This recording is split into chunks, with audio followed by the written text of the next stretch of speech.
24 घंटे पहले इसी जगह पर मनालसू नदी में एक ट्रेवलर फंस गई थी। पानी काफी बढ़ आया था तो यहाँ पर जो ट्रेवलर है वो फंस गई थी। अब आपको वो ट्रेवलर नहीं दिख रही है, लेकिन मनालसू नदी से वो ट्रेवलर निकाली कैसे गई? दरअसल हुआ ये कि रात को जब बारिश हुई तो ट्रेवलर जो है वो खड़ी खड़ी पलट गई और इस नदी में बहने लगी। लेकिन 1 घंटे के बाद में नदी का पानी कुछ कम हुआ तो फिर तुरंत बुलडोजर आया यहाँ पर और फिर ट्रैक्टर की मदद से ट्रेवलर को खींचा गया। बुलडोजर ने पीछे से उसको उठाया और इसके बाद किसी तरीके से ट्रेवलर को यहाँ से ओल्ड मनाली में रख दिया गया है उसको।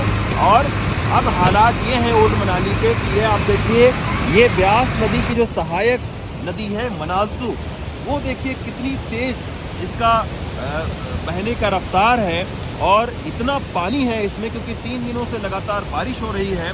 और यही जब पानी ब्यास नदी में जाता है तो फिर वो ब्यास नदी मंडी होते हुए रोपड़ में पंजाब में एंट्री करती है और फिर पंजाब में इसी के वजह से जो पानी है वो बढ़ रहा है और कई सारे ज़िले पंजाब के बाढ़ की चपेट में है। वो इसलिए पंजाब में बाढ़ की चपेट में है क्योंकि 5 दरियाओं का पानी पंजाब से होकर गुजरता है और ये 5 जो दरिया हैं ये हिमाचल प्रदेश और उत्तराखंड से निकलती हैं।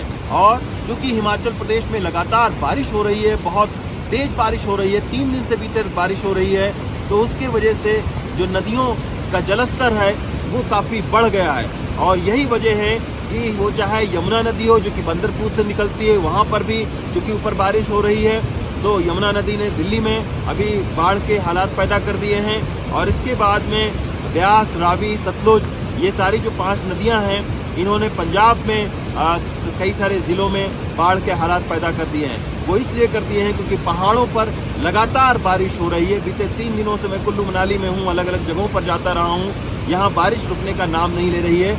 यही वजह है कि इससे भारी तबाही मची है।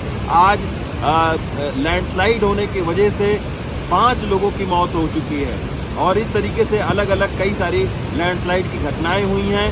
जो चंडीगढ़ लेह राजमार्ग है वो भी कई सारी जगहों से बाधित हो चुका है और फिलहाल वो बंद है। मनाली से अश्वनी के साथ रवीश रंजन शुक्ला, NDTV इंडिया।